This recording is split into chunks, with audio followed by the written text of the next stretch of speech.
ज़मीं अफसोस नहीं, जो तेरे लिए 100 दर्द सहे। महफूज रहे तेरी आन सदा, चाहे जान मेरी ये रहे ना रहे।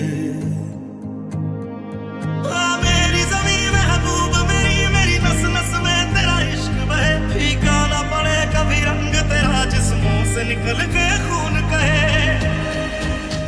बाळाराया मापारीपासून काका लवंदेपर्यंत असे कितलेशेच जण पुढारी असतले ज्यांच्यानी आपल्या प्राणाची आहुती दिली। ज्ञात अज्ञात अशा सगळ्या स्वतंत्र सेनानीक आमचे सरकार सातत्यात आपल्या परीत आदर व्यक्त करता, आपल्या परीत आम्ही त्यांचो सदोदित मान राखता।